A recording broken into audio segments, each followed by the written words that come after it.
Iran यांचं युद्ध सुरू आहे आणि देशभरामध्ये जास्त तुटवडा जाणवत आहे. संभाजीनगर किंवा महाराष्ट्रामध्ये उद्योगासाठी लागणारा गॅस बंद करण्यात आलेला आहे. घरगुती गॅसची सुद्धा अनेक ठिकाणी टंचाई आहे, त्यामुळे लोकांनी लाईनी लावलेल्या आहेत. काय नेमकं सांगाल याबद्दल, काय मागणी आहे? नाही, त्या युद्धामुळे तर हे खरं आहे की सगळ्या चॅनलवरती आता सुरू आहे की खूप तुटवडा गॅस पासून सगळ्याच विषयाचा व्हायला लागला. पेट्रोल डिझेल पासून सगळ्याच शेतकरी खूप संकटातून चाललाय, हे तर खरंच आहे. परंतु राज्य सरकारनं, केंद्र सरकारनं खंबीरपणानं शेतकऱ्यांच्या, जनतेच्या पाठीशी उभा राहायला पाहिजे. त्यांना तुटवडा भासू नाही दिला पाहिजे. ही जबाबदारी आता शेवटी सरकारची आहे. याला काय जनमानसं किंवा दुसरं कोणी करू शकत नाही.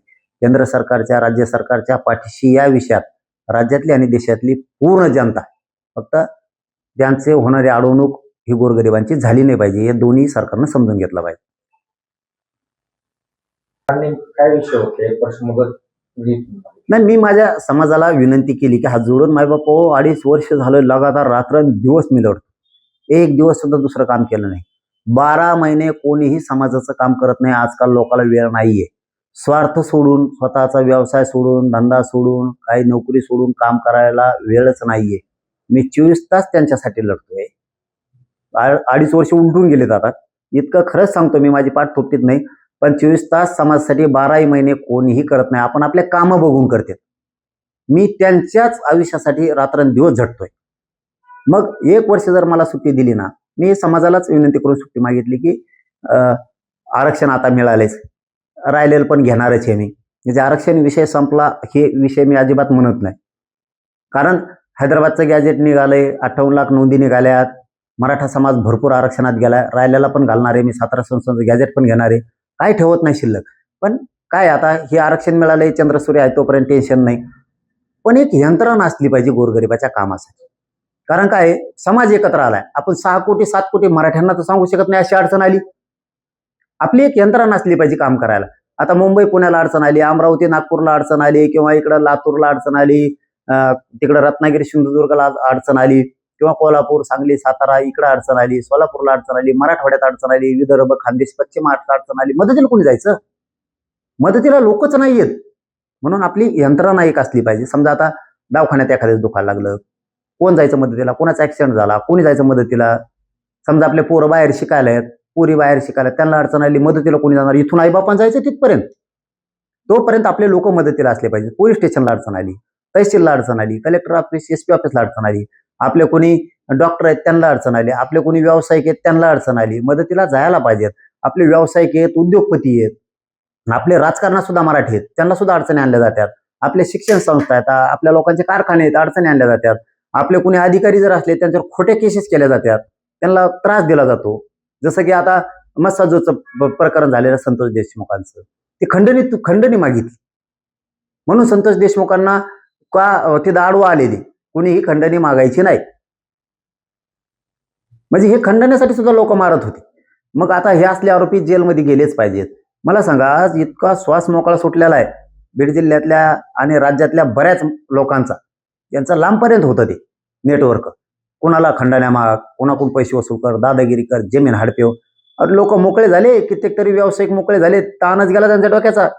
कोणाला हप्ते द्यायची गरज नाही, पैसे द्यायची गरज पडा ना, कारण मागणारे गुंडच आत गेलेत. हे अनेक अडचणी आहेत. मग लोकांनी काय करायचं? कोणाच्या आता आमच्या शेती व्यवसाय आहे, मराठ्यांचा शेती बळ केले जातात, प्लॉट बळ केले जाते, पैसे बुडिले जातात आमच्या लोकांचे घेऊन विनाकारण त्रास. आमचा शिक्षक असला त्याच्यावर खोट्या केसेस करतात, आमचा पोलीस असला त्याला त्रास देते, आमचा कोणी तहसीलमध्ये असला त्याला त्रास देते, आमचा कोणी डॉक्टर असला त्रास देणार, आमचा वकील असला त्रास देणार. शाळेला काय धंदा लावला येऊ? म्हणजे इतकं संकुचित वृत्तीचे लोक आहेत हे, विनाकारण त्रास देतात, ते टोळ्याच आहेत. मग आपली यंत्रणा असली पाहिजे. गरीबाच्या आता पोरग पोरगी शाळेत शिकते, अडचण आली फीससाठी, कशासाठी, कोण मदतीला जाणार? कोणाला लागलं तिकडं मदतीला कोण जाणार? काही पोलीस स्टेशनला अडचणी आणल्या, कोण जाणार? तिथं अडचण आली, मदतीला नको जायला? आपण जायचं नाही? शेती माल विकायला न्यावा लागतो, जनावर बैल विकायला न्यावं लागते, कोणी पैसे उडून टाकतो, आमचे ऊस तोडा लोक. काल तुम्ही लातूरमध्ये असताना आमदारांना एक सल्ला दिलेला आहे, हा सल्ला नेमका काय दिला आणि का द्यावा लागला? मी आमदारांना कुठले सल्ला नाही दिला, तर मी एक विनंती केलेली हे गोरगरिबाच्या मतं गोरगरिबाने तुम्हाला देऊन तुमचा सन्मान वाढेल आहे. तर तुमच्या सरकारनं मराठवाड्यातला हैदराबादचा जी आर काढलेला आहे, त्या जी आर प्रमाणे कुणबी प्रमाणपत्र का वितरित केले जात नाहीत ही जबाब विचारण्याची गरज आमदारांना आहे. आमदारांना विचारलं पाहिजे. तहसीलदार असतील, कलेक्टर असतील, खासदार असतील, त्यांचे मंत्री असतील, की आम्ही गोरगरीब मराठी आम्हाला मतदान करतात, गोरगरीब मराठ्यांसाठी आम्ही जे आर काढला आहे, त्याचे कुणबी प्रमाणपत्र जे आर प्रमाणे वाटप करा. कारण हैदराबादच्या गॅजेटियरनुसार मराठवाड्यातला सगळा मराठा हा कुणबी आहे. मग जर जे आर काढलाय तर मग हे विचारायचं कोणी? आमदारांना नुसते मतच घ्यायचे का आमच्या पोरांचे आता शिक्षण आहेत, भरते आहेत मोठमोठाल्या, मग याच्यात जायचं नाही का पोरांनी? मग ते जे आर काढून उपयोग काय? आमदार काय करतायत हे त्यांना विनंती केली की तुम्ही आता तरी किमान सगळ्या आमदारांनी महाराष्ट्रातल्या, मराठवाड्यासह महाराष्ट्रातल्या आमदारांनी काय करावं की ज्या नोंदी सापडल्यात ते कुणबी प्रमाणपत्र द्या, त्यांच्या व्हॅलिडिटी द्या, हे सांगितलं पाहिजे. गोरगरीब मराठा मतदार आहे आम्हाला मतदान करतोय, त्यांच्या पोरांना आयुष्यासाठी आरक्षण लागतंय, ते त्यांचे कुणबी प्रमाणपत्र आणि व्हॅलिडिटी द्या, हे महाराष्ट्रातल्या आमदारांनी बोलायला पाहिजे. आणि मराठवाड्यातल्या सगळ्या पक्षातल्या आमदारांनी विशेष करून त्यांनी असं सांगितलं पाहिजे की ही गोरगरीब मतदार आमचा आहे, आम्हाला गोरगरीब मराठा मोठा व्हावा वाटतो, त्यांच्या गरिबाचे लेकरं मोठे व्हावं वाटतात, म्हणून आमच्या सरकारनं जे आर काढलाय हैदराबाद गॅजेटियरचा, त्या गॅजेटियरनुसार तुम्ही प्रमाणपत्र मराठ्यांना द्या, हे आमदारांनी सांगितलं पाहिजे. नाही सांगितलं तर 2019ला पाडून टाकणार आहेत लोक. लक्षात ठेवणार आहेत की ह्या आमदारांना एक सुद्धा आपल्याला प्रमाणपत्र निघू दिलं नाही, सहकार्य केलं नाही. आमदारांनी मजा बघितली, त्यांच्या सरकारनं म्हणजे त्यांच्याच मुख्यमंत्र्यांनी जे आर काढलाय, त्यांच्याच विखे पाटलांनी जे आर काढलाय, पण स्थानिक आमदारांनी लक्षच दिलं नाही. मग ही रोज मराठ्यांचं त्यांच्यावर येणार आहे. आणि मराठा समाजालाही माझं आव्हान आहे की आपण आपल्या आमदाराला म्हणा ना की तुमच्या सरकारनं जे आर काढलाय त्याप्रमाणे कोणी प्रमाणपत्र का देत नाहीत आम्हाला? तुम्ही गोडीनं बोला. तुमच्याच पक्षात जर आमदार असेल तर त्या मराठ्यांनी आपण आपल्या आमदाराला जाऊन म्हणा, साहेब आपलं सरकार आहे, तुम्ही आमचे आमदार आहेत, आम्ही तुम्हाला मतदान केलंय, आमचे पोरं पुरी मोठे होणार आहेत, नोकऱ्यात जाणार आहेत, शिक्षणात जाणार आहेत, तुम्ही जे आर काढलाय मग तुमचं श्रेय तुम्हाला मिळालंच पाहिजे. पण आम्हाला तहसीलदार, एसडीएम आणि कलेक्टर किंवा ते सामाजिक न्याय विभागाचे असणारे अधिकारी व्हॅलिडिटी प्रमाणपत्र देत नाहीये, द्यायचे सांगा.